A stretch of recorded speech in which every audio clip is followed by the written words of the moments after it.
আসসালামু আলাইকুম, welcome back to my channel. কাছে কিংবা দূরে, দেশ এবং দেশের বাইরে যে যেখান থেকে বসে আমার আজকের ভিডিওটা দেখছেন, আশা করছি আল্লাহর রহমতে অনেক ভালো আছেন। আমিও আছি আলহামদুলিল্লাহ, আল্লাহর অশেষ রহমতে অনেক বেশি ভালো আছি। আমি টুম্পা আছি আপনাদের সাথে। তো বাংলাদেশে আসার পর থেকে দেখা যায় এত ব্যস্ত থাকা হয়, আপনাদের সাথে রেগুলার ভিডিও শেয়ার করা হয় না। তো আজকে চিন্তা করলাম যে একটু সময় পেয়েছি, আমি আমার ঈদের ভিডিওটা আপনাদের সাথে শেয়ার করি। আসলে দেশে আসার পর না, ঠিক ওইভাবে না ভিডিও করাই হয় না, সত্যি কথা বলতে। ভিডিওর কোনো সিরিয়াল নাই, যখন সময় পাইলাম একটু করলাম। দেখা যায় সব জায়গায় মোবাইল নিয়েও না, ওভাবে করাও হয় না। তো এটা হচ্ছে আজকে আপনাদের সাথে আমার ঈদের দিনের ভিডিও শেয়ার করব। তো ঈদের গরুগুলো আমি দেখিয়ে দিলাম। তো আমরা তো আপনারা অনেকেই জানেন যে আমাদের দেবর ভাসুরা মিললে 5 জন।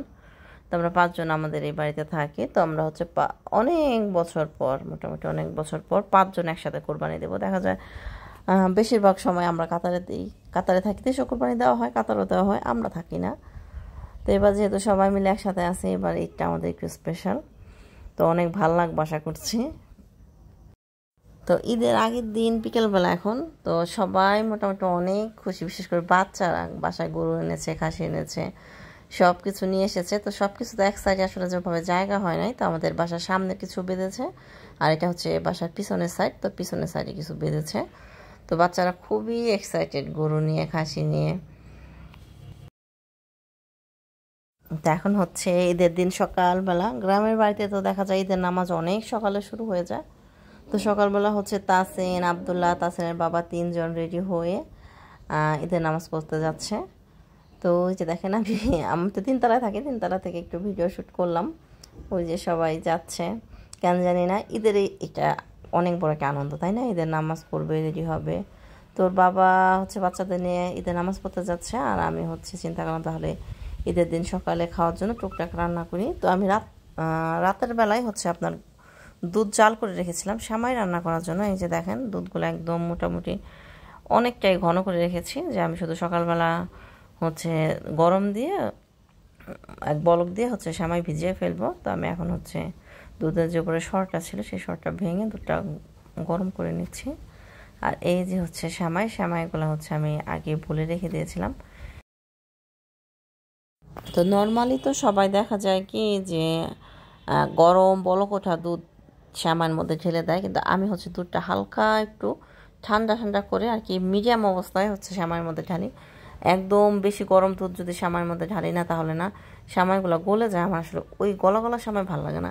একটু দুধটা যদি ঠান্ডা বলতে কি, একটা আছে না বলক ওঠা ধোয়া ওঠা দুধ, ওটা না, একটু হালকা হালকা অবস্থায় যদি শ্যামাইয়ের মধ্যে দিই, তাহলে শ্যামাইটা খুব একটু শক্ত শক্ত থাকে। আমার নিজের পার্সোনালি খুব ভালো লাগে। তো শ্যামাই ভিজে আমি 2 চুলায় 2টা রান্না বসিয়ে দিয়েছি। এক চুলা খিচুড়ি রান্না করছিলাম, আর এক চুলা মুরগির মাংস রান্না করছিলাম। তো ঈদের দিন সকালবেলা খিচুড়ি না খেলে আসলে ঈদ লাগে না। খিচুড়ি আমরা কেউই খুব একটা পছন্দ করি না, তারপরও যেহেতু ঈদ, এর জন্য খিচুড়ি আর মুরগির মাংস রান্না করছিলাম। তো রান্না করার পরেই আমি জানালা দিয়ে তাকিয়ে দেখলাম যে সবাই ঈদের নামাজ পড়ে চলে এসেছে ওই যে নিচে। আমি উপর থেকে দেখছিলাম। এখন গরু কোরবানি দেবে, কোরবানি দেওয়ার পর উপরে এসে খাবার খাবে সবাই। তো এই যে গরু একটা একটা করে আসলে কোরবানির জন্য প্রস্তুত করা আমাদের সবাই মিলে মোট এবার 7টা গরু আর 7টা খাসি কোরবানি দেওয়া হবে। তো যেহেতু এতগুলো গরু খাসি একসাথে কোরবানি দিতে গেলে এগুলো কাটা, তারপর সব কিছু করা, এগুলো অনেক ঝামেলা হয়ে যায়। জন্য চিন্তা করা হয়েছে যে ঈদের দিন 4টা গরু কোরবানি দিবে, আর ঈদের পরের দিন সকালবেলা ফজর নামাজের পরে আপনার 3টা গরু আর 6টা খাসি কোরবানি দেবে, আর একটা রেখে দেবে, ওইটা পালবে কিছুদিন। তো ওইদিকে গরু কোরবানির প্রস্তুতি নেওয়া হয়েছে, আর এইদিকে আগামীকালকে যেগুলো কোরবানি দিবে ওগুলাকে বেঁধে রাখা হয়েছে, আর সব কিছু প্রিপারেশন করা হয়ে গেছে। আর এই যে আমাদের কন্যারা, রাইসা, রামসা, নাতাশা, মাসুমা, ওরা সবাই নিচে নেমে এসেছে। আমরাও নিচে নেমে এসেছিলাম, এরা যে দূর থেকে একটু দেখি গরু কোরবানি। একটা সময় ছিল গরু কোরবানি দেখতে অনেক ভয় পেতাম, এখনও ভয় পাই, কিন্তু আগের চেয়ে ভয় একটু কমেছে। তো নিচে ওর বাবা কাকুরা সবাই হচ্ছে কোরবানি দেওয়ার কাজে ব্যস্ত। তো চিন্তা করলাম যে অনেকক্ষণ নিচে দাঁড়িয়ে আছে, এখন উপরে যাই, খাওয়া দাওয়া শেষ করি। ওর বাবা পরে সে খাবে। তো এখানে হচ্ছে আমি, রামিসা, তাসিন, তারপরে ঝুমুর আম্মু, মিতু, সবাই মিলে একসাথে খেতে বসেছি। তো এখানে গরম গরম ডিম ভেজে নিয়েছিলাম খিচুড়ির সাথে, আর হচ্ছে দেশি লেবু। ওফ, কি বলবো, দেশি লেবুটা আসলে অনেক মজা লাগে। তো খিচুড়ি খেয়েছি, ভালো লেগেছে খাওয়ার সময়, কিন্তু এত গরম পড়েছিল ঈদের দিন, খাওয়ার পর তো খুবই অস্থির লাগতেছিল। তো চিন্তা করলাম ঝুমুর আম্মুর বাসায় যাই, যে আম ভর্তা খাই। তো এখানে হচ্ছে ঝুমুকে নিয়ে আমি আসছি আম ভর্তা খাওয়ার জন্য, যে ঝুমু আমাকে আম পেড়ে ভর্তা বানায় দেয়। গরমের মধ্যে কিন্তু টক কিছু খেতে খুব ভালো লাগে, তাই না? এবার বাংলাদেশ থেকে আসার পর দেখলাম যে আমের ফলন অনেক বেশি, অনেক দিন পরে হচ্ছে আমের দিন আসলাম, তো এভাবে আমের ফলনটা অনেক হয়েছে। প্রত্যেকটা গাছে মানে একদম বেতুলের মতো করে আম হয়ে আছে।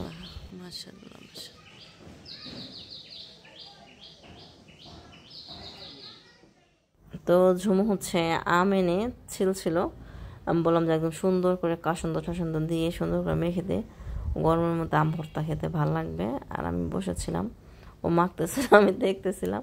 তো একদম জানেন না, গাছ পাকা আম, গাছের থেকে একদম পাকা। এই যে আমি দেখাই, যে আমি একটা খাচ্ছিলাম একদম গাছের থেকে, একদম গাছ পাকা যেটাকে বলে। আর এমন ঘ্রাণ গাছের আমের, অনেক সুন্দর ঘ্রাণ ছিল।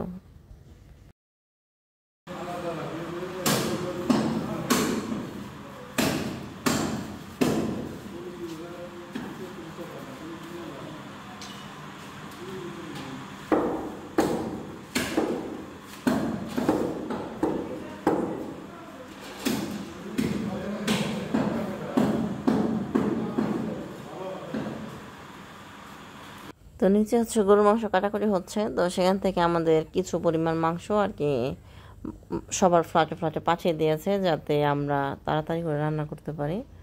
তো এখানে হচ্ছে আমি চিন্তা করলাম যে মাংস পরে আর কি ফ্রিজে রাখি, আগে হচ্ছে আমি রান্নার ব্যবস্থা করি। তো এখন হচ্ছে আমি একটা হাঁড়ির মধ্যে মাংস একদম হাতে মেখে সাজিয়ে গুছিয়ে রান্না করে ফেলবো। আমি বেশিরভাগ সময় হচ্ছে গরুর মাংস হাতে মেখে রান্না করি, আমার কাছে না অনেক ভাল লাগে হাতে মেখে রান্না করতে। আর কোরবানির মাংস তো বুঝছেন, হাতে মেখে রান্না করে আর কষে রান্না করে, যেইভাবে রান্না করবেন ওইভাবেই মজা লাগে। কোরবানির মাংসে কিন্তু অন্যরকম একটা ঘ্রাণ থাকে। প্রথম যেদিন কোরবানি দেয় ওই দিনকার যে খাওয়ার একটা, মাংস রান্নার যে একটা টেস্ট, পরের দিন আর সেই টেস্টটা থাকে না, কিন্তু প্রথম দিন রান্নার অনেক একটা টেস্ট থাকে। তো আমি হচ্ছে এখানে গরুর মাংস সম্পূর্ণ হাতে মেখে হলুদ, মরিচ, জিরা, ধনিয়া, মোটামুটি যা লাগে রেগুলার সব কিছু দিয়ে সুন্দর করে মেখে নিয়েছি। তো আমি হচ্ছে 2 হাঁড়ি রান্না করব, একটা হচ্ছে গরুর সাদা করে রান্না করব, আর একটা হচ্ছে লাল করে রান্না করব, আর হচ্ছে কলিজা রান্না করব। আমি গরুর মাংসের ভিতরে কলিজা দেবো, ওর বাবা হচ্ছে কলিজা দিয়ে গরুর মাংস রান্না করলে খুব পছন্দ করে, আবার আলাদা কলিজা ভুনা করব। তো আসলে ঈদের দিন এত ব্যস্ত ছিলাম, এরপরে আর তেমন কোনো ভিডিও শ্যুট করি নাই।